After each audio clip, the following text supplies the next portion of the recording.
everyone, this is Lorraine. So today I am going to go over my 35th week of pregnancy. Today I am 36 weeks and 1 day pregnant. So let's just talk about it. 35 weeks started off with a doctor's appointment. Now I have doctor's appointments weekly. Went into my doctor's appointment, peed in a cup, had my weight done, up a pound this week. And then they took my blood pressure. It was actually, usually it's 117/70. This week it was 120/70. So it went up a little bit, but still in the completely normal, like good range. Then, what else? They measured the fundal height, which correlates to the week you're in. I was exactly 35 weeks at my doctor's appointment. The fundal height was 35 centimeters, so spot on. I've had like a pretty normal, regular pregnancy, so spot on. The couple things that were different about this doctor's appointment, this was a doctor's appointment. During pregnancy, you get tested for strep B, I believe it's called, and basically my doctor told me that it's like strep throat of the vagina. So I guess that's basically what it is. And they take a swab in your vagina and in your rectum, and it's a bacteria that apparently that I think like 25% of pregnant women maybe have, but it doesn't affect you as an adult, but it could affect your unborn child. So if you were to have this strep B, you would have to, when you go into labor, they would put you on antibiotics so that it wouldn't affect your baby, I guess. I tested negative, so I don't have it, so I don't have to worry about that. But I guess everybody gets tested for that during pregnancy. Because she checked, you know, for those things, she's like, do you want me to check your cervix? So I'm like, why not? So she checked my cervix, and it was kind of painful. Basically, she went in there, and my cervix is up really high still, so it's like really high. Oh, and I told you last week too that I was a little concerned because I felt this extreme pressure, and I told her that I thought the baby maybe flipped around, just because I felt this extreme pressure. And when she went and checked my cervix, she said that she thought that maybe the baby had flipped and he was now butt down. So I had to, at my 36-week appointment, I will have to have a sonogram to see if the baby is, what his positioning is, and then I'll have my regular weekly checkup. So, but yeah, so she checked my cervix, she said it's up really high, and she told me that I might have a little spotting, which I didn't have any spotting, so I was fine. But that's my doctor's appointment. I forgot to mention last week that my husband and I did take an infant CPR class.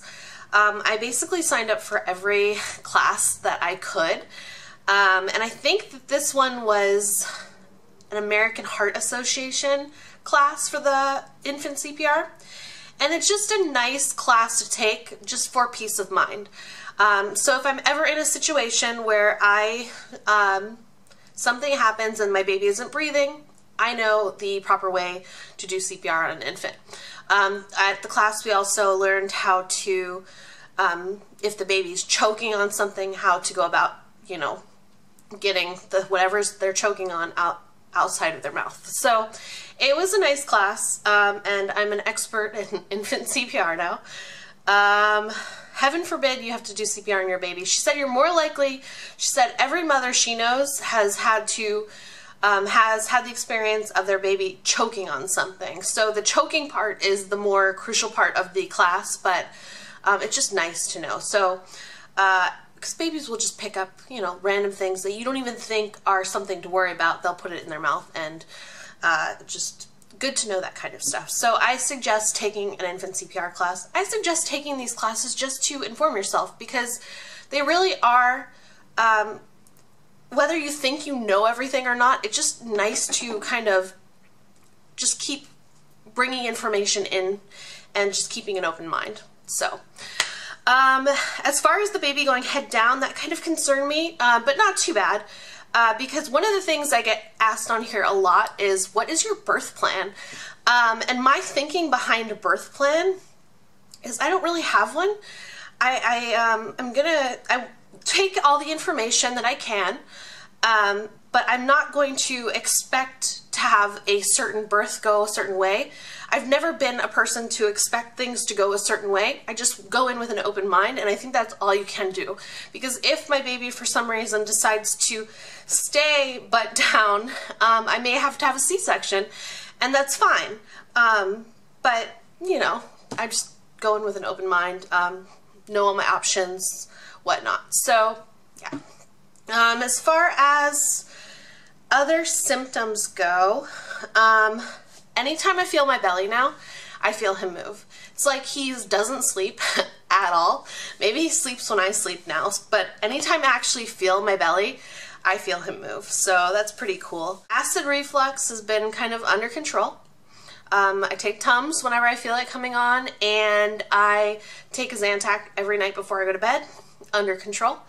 I have been getting up a lot more at night to go use the restroom, but I haven't had any kind of problems with insomnia, which is nice. So I just get up, use the restroom, go back to bed, get up, use the restroom, go back to bed, probably 3 or 4 times a night now. So what else can I tell you?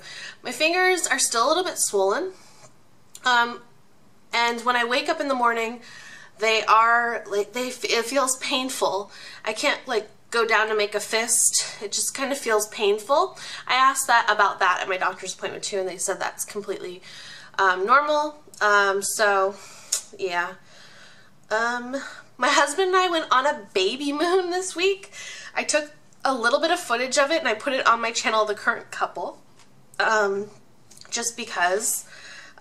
So we went on a baby moon. We went down to Miami, got a little sun. I don't know if you can tell. I got this nice, nice sun. But it was fun. It was nice. It was just a nice little kind of relaxing getaway. I don't know that you're really supposed to go that far away from home at 35 weeks of pregnancy, but it's all right. It's all right. We did it. It's probably, it's like a 3-hour drive. So we didn't go that far away, but maybe further than we should have gone, but it's okay. So we did that.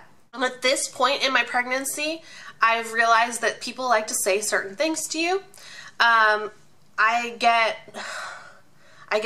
oh, I bet you're ready for this to be over. And, you know, it's fine. I'd like to have my body back, whatever. But I'm not like ready for it to be over. I want my baby to keep growing, be healthy. When he's ready to come out, come out. I would prefer not to be induced or anything like that. So I don't know. I'm not uncomfortable. I'm fine. So I don't know why people keep saying that. Like, at this point in my pregnancy, I still park my car far away and walk wherever I'm going. I don't try to get a parking spot up close. I never have gone and done one of those pregnancy parking spots. I've never gone and parked in one of those. I don't know. I'm like, I've had a pretty easy, good pregnancy, so I'm lucky in that respect. But the way people say things to you when you're pregnant, I honestly think that people are trying to spark some kind of negative reaction out of you, and I have had a pretty positive experience so far. It's not that I like completely enjoy being pregnant, because some people are like, I love being pregnant so much, but I don't know. It's not like completely unbearable. So I technically only have about 4 weeks. I bet I'll go a little bit longer though. But yeah, I don't think it's unbearable. And the other thing that people say is, oh, you look like you're ready to pop. Or it's like I get 2 extremes. I get, oh, you look like you're ready to pop. And that's annoying. I think that's probably like the most annoying thing people could say. I've never had anyone say to me, you look like you're having twins, because that's one of my friends, like a couple of my friends have said that's probably the most annoying thing, is when people say, oh, are you sure you're not having twins or something like that? No one's ever said that to me. Or I get, oh, how much longer do you have, or what month are you in? And I'm like, oh, I only have, you know, this amount of time left. And they were like, oh my gosh, you're almost there. So it's like I either get you're gonna pop, or like they're like, oh wow, you don't have that much time left. So it's just very interesting. But I don't really like that, ooh, you look like you're ready to pop. I just think that's the most annoying thing in the entire world. The last thing that I thought that I would mention, as I did get two little sleepers in the mail this week. I ordered them from a website, Serena and Lily. I ordered them in the beginning of February, and I got them this past week. They're really cute. They're for 0 to 6 months, and they're by Hannah Anderson. I thought they were really cute. I got the little orange with the blue, the little orange stars with the blue, and then they've got the little things. If you follow me on Instagram, I put this on my little doggy, and it looked really cute on him. I only had it on for a second, but you know, he liked it.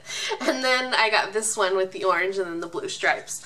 My husband's a big Florida Gators fan, and I thought that this was like Gatory without being like gators in your face kind of business, if you know what I mean. I think that's it for now. So now I'm going to show you my belly.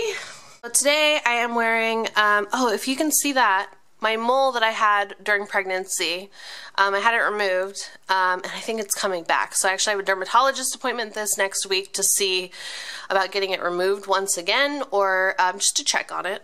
I've got 2 of my gold chain necklaces on. I've got this top by Brandy Melville, and then this nice just black top underneath, and it's by Only Hearts. And then my black pants are by AG. And time to show you my belly. This is my 36-week, 1-day belly. And it's tan because I was in the sun with it. I was in a bikini. I thought I'd never be the person in a bikini pregnant, but it was me. I did it.